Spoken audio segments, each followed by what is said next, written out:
Septième, le critère selon lequel. 70. Voyons donc ce qu'il en est maintenant du critère selon lequel ils prétendent que les choses sont jugées. À son propos, on doit assurément dire en premier que l'impression est inconcevable. Ils affirment en effet qu'une impression est une empreinte dans la partie directrice de l'âme. Puisque l'âme et sa partie directrice sont donc, à ce qu'ils disent, un souffle ou quelque chose de plus subtil qu'un souffle, on ne pourra pas concevoir d'impression sur lui ni avec des creux et des reliefs, comme nous le voyons avec les sceaux, ni selon la fantastique empreinte altérante dont il parle. En effet, la partie directrice de l'âme ne pourrait recevoir la mémoire de l'ensemble des théorèmes qui constituent un art, étant donné que ceux qui y étaient auparavant sont effacés dans les altérations suivantes. Pourtant, 71, pourtant, même si l'impression pouvait être conçue, elle serait insaisissable. En effet, puisqu'elle est un affect de la partie directrice, et que la partie directrice n'est pas saisie comme nous l'avons montré, nous ne saisirons pas non plus son affect. 72. Ensuite, même si nous convenions que l'on peut saisir l'impression, les choses ne pourront pas être jugées selon elle, car ce n'est pas elle-même que la pensée, comme ils disent, s'applique aux objets extérieurs, et on reçoit des impressions, mais par les sens, et les sens ne saisissent pas les objets extérieurs réels, mais seulement s'ils saisissent quelque chose de leur propre affect. Donc l'impression, elle aussi, sera impression de l'affect du sens, ce qui est différent de l'objet extérieur réel. Car le miel n'est pas la même chose que l'action adoucissante qu'il a sur moi, ni l'absinthe que son action amère. Ce sont des choses différentes. 73. Mais si cet affect est différent de l'objet extérieur réel, l'impression ne sera pas impression de l'objet extérieur réel, mais de quelque chose d'autre différent de lui. Si donc la pensée juge selon l'impression, elle juge mal et non pas selon l'objet réel. C'est pourquoi il est absurde de dire que les objets extérieurs sont jugés d'après l'impression. 74. Mais on ne peut pas non plus dire que l'âme saisit des objets extérieurs réels par ses affects sensibles en invoquant le fait que les affects des sens sont semblables aux objets extérieurs réels. Car d'où la pensée saura-t-elle si les affects des sens sont semblables aux objets sensibles, elle qui ne rencontre pas les objets extérieurs? Et puisque les sens ne mettent pas en évidence la nature de ces objets, mais leurs propres affects, comme nous l'avons inféré des modes de la suspension de l'assentiment. 75. En effet, de même que celui qui ne connaît pas Socrate, mais a vu son portrait, ne sait pas si le portrait est semblable à Socrate. De même, la pensée qui observe les affects des sens, mais ne voit pas les objets extérieurs, ne saura pas non plus si les affects des sens sont semblables aux objets extérieurs réels. Donc, elle ne pourra pas non plus les juger d'après leur similitude selon l'impression. 76. Mais accordons par concession qu'en plus d'être conçue et saisie, l'impression est susceptible aussi d'être telle que les choses soient jugées selon elle, bien que notre raisonnement ait suggéré tout le contraire. Dès lors, nous serons convaincus, soit par n'importe quelle impression, et nous jugerons d'après elle, soit par une certaine impression. Mais dans le premier cas, il est clair que nous serons aussi convaincus par l'impression de Xéniade, selon laquelle il a dit que toutes les impressions sont non convaincantes. Alors l'argument se retourne et revient à dire que toutes les impressions sont telles que, en fait, on ne pourra pas juger les choses d'après elles. 77. Dans le second cas, comment jugerons-nous qu'il convient d'être convaincu par telle impression et de n'être pas convaincu par telle autre? Car si c'est sans impression, ils accorderont que l'impression est superflue pour juger, puisqu'on dira qu'il est possible de juger sans elle certaines choses. Si avec une impression, comment choisiront-ils l'apparence qu'ils adoptent pour juger les autres apparences? 78. Ou bien, à nouveau, ils auront besoin d'une autre impression pour juger cette dernière impression, et d'une autre pour juger celle-là, et ainsi à l'infini. Mais il est impossible de juger à l'infini. Il est donc impossible de découvrir de quelle impression il faut se servir comme critère, et desquelles il ne faut pas du tout se servir. Puisque nous n'accordons pas qu'il faut juger les choses après les impressions, l'argument se retourne contre lui-même dans les deux cas, et que ce soit en partant de l'idée que nous les trouvons toutes convaincantes comme critères, ou de l'idée d'en trouver certaines convaincantes et d'autres non convaincantes. Cela nous amène à dire qu'il ne faut pas utiliser les impressions comme critères pour juger les choses. 79. Il suffit d'avancer cela pour l'instant, à titre d'esquisse concernant le critère selon lequel on dirait que les choses sont jugées, mais il faut savoir que nous ne nous proposons pas d'affirmer que le critère de la vérité n'existe pas, ce qui serait dogmatique. Mais puisque les dogmatiques estiment qu'ils ont établi avec une certaine plausibilité qu'il existe un critère de la vérité, nous leur avons opposé des arguments qui semblent être plausibles, n'assurant ni qu'ils sont vrais, ni qu'ils sont plus plausibles que les arguments contraires, mais en concluant à la suspension de l'assentiment du fait de la force de conviction apparemment égale de ces arguments et de ceux venant des dogmatiques. Huitième, du vrai et de la vérité. 80. Même si nous accordons par hypothèse qu'il y a un critère de la vérité, on découvre qu'il est inutile et vain si nous rappelons que pour autant qu'on s'en tient à ce qu'ils disent les dogmatiques, la vérité n'est rien de réel et le vrai n'existe pas. 81. La doctrine que nous suggérons est la suivante. On dit que le vrai diffère de la vérité de trois manières, par la substance, par la constitution, par la puissance. Par la substance, puisque le vrai est un incorporel, car c'est une proposition et un exprimable, alors que la vérité est un corps, car c'est la science affirmative de toutes les choses vraies, et la science est la partie directrice de l'âme disposée d'une certaine manière, comme une main disposée d'une certaine manière est un point. Or, la partie directrice est un corps. Selon eux, en effet, c'est un souffle. 82. Par la constitution, puisque le vrai est quelque chose de simple, par exemple, je parle, alors que la vérité est constituée par la connaissance de beaucoup de choses vraies. 83. En puissance, puisque la vérité tient à la science et le vrai n'en vient pas dans tous les cas. C'est pourquoi ils disent que la vérité est dans le seul sage, alors que le vrai est aussi dans le méchant, car il est possible que le méchant dise quelque chose de vrai. 84.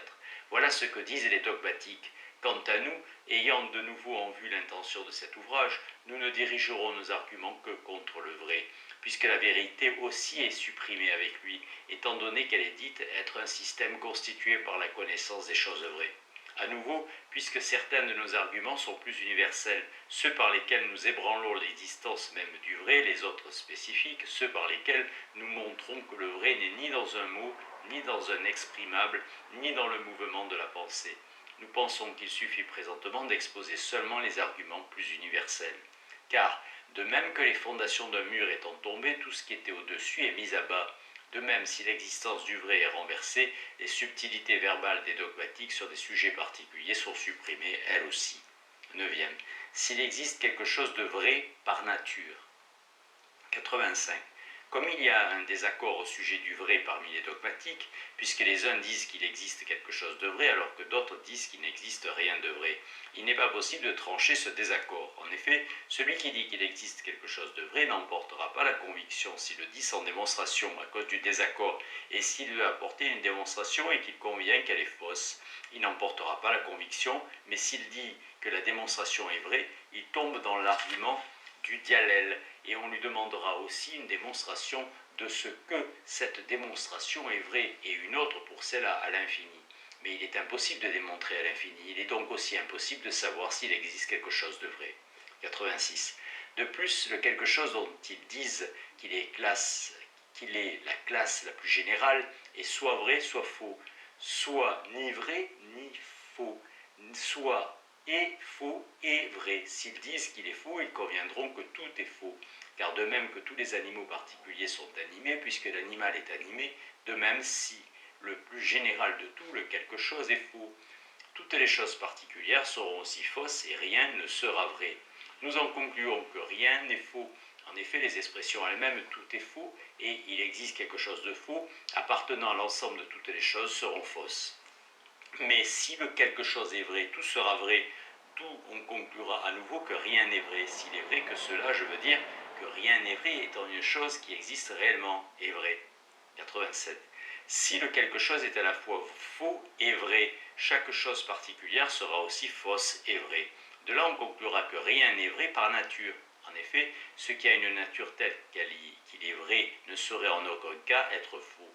Et si le quelque chose n'est ni faux ni vrai, on conviendra que toutes les choses particulières, elles aussi, dont on dira qu'elles ne sont ni fausses ni vraies, ne seront pas vraies. Et pour ces raisons, l'existence du vrai nous demeurera obscure. 88. Outre cela, les choses vraies sont soit exclusivement apparentes, soit exclusivement obscures, soit pour certaines obscures et pour d'autres apparentes. Mais rien de cela n'est vrai comme nous allons le montrer, donc rien n'est vrai. Si les choses vraies sont exclusivement apparentes, ils diront soit que toutes les choses apparentes sont vraies, soit que certaines seulement le sont. Si elles le sont toutes, le raisonnement se retourne contre lui-même, car il apparaît à certains que rien n'est vrai. Mais si certaines seulement le sont, il n'est pas possible de dire sans user d'un critère de décision que celles-ci sont vraies, celles-là fausses. Et si l'on se sert d'un critère, on dira soit que ce critère est apparent, soit qu'il est obscur. Mais il ne peut absolument pas être obscur, car il a été posé que seules les choses apparentes sont vraies. 89. Mais s'il est apparent, puisqu'on est en train de chercher quelque chose apparente, sont vraies, quelles choses apparentes sont vraies et lesquelles sont fausses. La chose apparente que l'on prise pour juger les choses apparentes aura à son tour besoin d'un critère apparent et celui-ci d'un autre à l'infini. Mais il est impossible de décider à l'infini. Il est donc impossible de saisir quoi que ce soit si les choses vraies sont exclusivement apparentes. 90. De la même manière aussi, celui qui dit que toutes les choses obscures sont vraies ne dira pas que toutes sont vraies, car il ne dira pas qu'il est vrai à la fois que les étoiles sont en nombre pair et qu'elles existent en nombre impair. Mais si c'est seulement certaines d'entre elles, avec quoi jugerons-nous que telles choses obscures sont vraies et que telles autres sont fausses? Car ce n'est absolument pas quelque chose d'apparent. Mais si c'est par quelque chose d'obscur, puisque nous cherchons lesquelles parmi les choses obscures sont vraies et lesquelles sont fausses, cette chose obscure, elle aussi, aura besoin d'une autre chose obscure pour la juger, celle-ci d'une autre à l'infini. C'est pourquoi les choses vraies ne sont pas non plus seulement des choses obscures. 91. Il reste à dire que parmi les choses vraies, les unes sont apparentes et les autres obscures. Mais cela aussi est absurde, car soit toutes les choses apparentes et toutes les choses obscures sont vraies, soit certaines choses apparentes et certaines choses obscures le sont. Si toutes le sont, à nouveau le raisonnement se retourne contre lui-même, puisqu'on a accordé qu'il est vrai aussi bien que rien n'est vrai, on dira qu'il est vrai à la fois que les étoiles sont en nombre pair et qu'elles existent en nombre impair. 92. Si certaines des choses apparentes et certaines des choses obscures sont vraies, comment déciderons-nous que parmi les choses apparentes, telles sont vraies et telles sont fausses? Si c'est en effet par le biais de quelque chose d'apparent, notre raisonnement est renvoyé à l'infini. Mais si c'est par le biais de quelque chose d'obscur, puisque les choses obscures ont aussi besoin d'être jugées, par le biais de quoi cette chose obscure sera-t-elle à son tour jugée? Si c'est par le biais de quelque chose d'apparent, on tombe dans le mode du diallèle. Mais si c'est par quelque chose d'obscur, ce sera le mode qui renvoie à l'infini. 93. Et il faut dire la même chose pour les choses obscures. En effet, celui qui entreprend de les juger par quelque chose d'obscur est renvoyé à l'infini. Quant à celui qui le fait par une chose apparente, ou bien en prenant toujours quelque chose d'apparent, il est renvoyé à l'infini, ou bien il change pour quelque chose d'obscur et il est renvoyé au diallèle. Il est donc faux de dire que parmi les choses vraies, les unes sont apparentes et les autres obscures. 94. Si donc ni les seules choses apparentes ni les seules choses obscures ne sont vraies, ni certaines choses apparentes ni certaines choses obscures, rien n'est vrai. Mais si rien n'est vrai et qu'on est d'avis que le critère sert à juger du vrai, le critère est inutile et vain, même si nous accordons par concession qu'il a une certaine existence réelle. Et si nous devons suspendre notre assentiment sur la question de savoir s'il existe quelque chose de vrai, il s'ensuit que ceux qui disent que la dialectique est la science des choses vraies, des choses fausses, et de celles qui ne sont ni l'un ni l'autre, ont une opinion précipitée. Diogène Laërce attribue cette définition de la dialectique à Posidonius. 95. Le critère de la vérité s'étant révélé objet d'aporie, il n'est plus possible de soutenir quelque chose avec force, ni sur les choses qui paraissent évidentes dans la mesure où l'on s'en tient à ce que disent les dogmatiques, ni sur celles qui sont obscures. En effet, puisque les dogmatiques pensent qu'ils saisissent ces dernières à partir des choses évidentes, si nous sommes contraints de suspendre notre assentiment sur les choses prétendument évidentes, comment oserions-nous faire une affirmation sur les choses obscures? 96. En supplément, nous proposerons aussi des arguments propres contre celles des choses qui sont obscures. Et puisqu'il semble qu'on les saisisse et confirme par le biais d'un signe et d'une démonstration, nous suggérerons brièvement qu'il convient de suspendre son assentiment aussi bien sur le signe que sur la démonstration. Commençons par le signe. En effet, on est d'avis que la démonstration appartient au genre du signe. 10e, du signe. 97. Selon les dogmatiques, parmi les choses, les unes sont obvies et les autres obscures, et parmi les obscures, les unes sont obscures une fois pour toutes, d'autres occasionnellement obscures, d'autres obscures par nature. Ils disent que sont obvies celles qui viennent à notre connaissance d'elles-mêmes, par exemple qu'il fait jour. Obscures une fois pour toutes celles qui par nature ne tombent pas sous notre saisie, comme de savoir si les étoiles sont en nombre pair. 98. Obscures occasionnellement celles ayant une nature évidente, nous sont occasionnellement obscurs du fait de certaines circonstances extérieures, comme maintenant pour moi la ville d'Athènes. Obscures par nature, celles qui ont une nature qui les rend incapables de tomber sous notre saisie évidente, comme les porcs intelligibles, car ils n'apparaissent jamais d'eux-mêmes. Mais si le cas se présente, on estimera les avoir saisis à partir d'autre chose, par exemple de la sueur ou quelque chose de semblable. 99. Or, disent-ils, les choses obvies n'ont pas besoin de signes. En effet, elles sont saisies par elles-mêmes, mais les choses obscures, une fois pour toutes, n'en ont pas besoin, non plus puisque par principe, elles ne sont pas saisies. En revanche, les choses obscures occasionnellement et obscures par nature sont saisies par le moyen de signes, qui ne sont pas identiques. Et les choses obscures occasionnellement par le moyen des signes commémoratifs, les choses obscures par nature par le moyen des signes indicatifs. 100. Parmi les signes, donc, les uns, selon les dogmatiques, sont commémoratifs, les autres indicatifs. Ils s'appellent signes commémoratifs celui qui, ayant été observé avec évidence, avec ce qu'il signifie en même temps qu'il nous tombe sous le sens, alors que le signalé est obscur, nous amène au souvenir de ce qui a été observé en même temps que lui et qui ne nous tombe pas pour l'instant avec évidence sous le sens, comme pour la fumée et le feu. 101. A l'inverse, un signe indicatif à ce qu'ils disent est celui qui n'a pas été observé avec évidence en même temps que son signalé, mais signifie ce dont il est le signe à partir de sa nature et de sa constitution propre, comme les mouvements du corps sont signes de l'âme. D'où la définition qu'il donne de ce signe. Un signe indicatif est une proposition antécédente dans un énoncé connectif valide qui décèle le conséquent. 102. Comme donc il y a deux différentes sortes de signes, ainsi que nous l'avons dit, nous ne nous opposons pas à tout signe, mais seulement aux signes indicatifs, parce qu'il nous semble avoir été forgé par les dogmatiques. Car le signe commémoratif est rendu fiable par la vie quotidienne, puisque celui qui voit de la fumée, il voit le signe du feu, et celui qui considère une cicatrice dit qu'il y a eu une blessure. Par conséquent, non seulement nous n'entrons pas en conflit avec la vie quotidienne, mais nous sommes de son côté donnant notre assentiment sans soutenir d'opinion à ce à quoi elle se fie, et en nous opposant aux fictions propres aux dogmatiques. 103.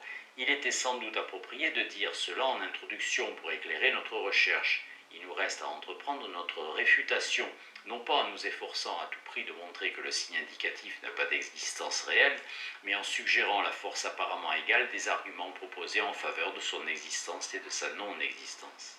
11e. S'il existe quelques signes indicatifs. 104. Le signe donc, pour autant que l'on s'attache à ce que les dogmatiques en disent, est inconcevable. Ainsi, ceux qui semblent en avoir traité rigoureusement, les stoïciens, voulant établir le concept de signe, disent que le signe est une proposition antécédente qui décèle le conséquent dans un énoncé connectif valide. Et ils disent aussi que la proposition est un exprimable complet, assertible dans la mesure où il le peut de lui-même, qu'un énoncé connectif valide est celui qui ne commence pas par le vrai pour finir par le faux. 105. Car l'énoncé connectif soit commence par le vrai et finit par le vrai, par exemple s'il fait jour il y a de la lumière, soit commence par le faux et finit par le faux, par exemple si la terre vole, la terre a des ailes, soit commence par le vrai et finit par le faux, par exemple si la terre existe, la terre vole, soit commence par le faux et finit par le vrai, par exemple si la terre vole, la terre existe. Ils disent que seul de ceux-ci, celui qui commence par le vrai et finit par le faux est mauvais, et que les autres sont valides. 106. Ils appellent antécédent le précédent dans un énoncé connectif qui commence par le vrai et finit par le vrai. Il est révélateur du conséquent puisqu'elle a dû les semble bien rendre clair, elle a été enceinte dans l'énoncé connectif suivant. Si elle a dû les, elle a été enceinte.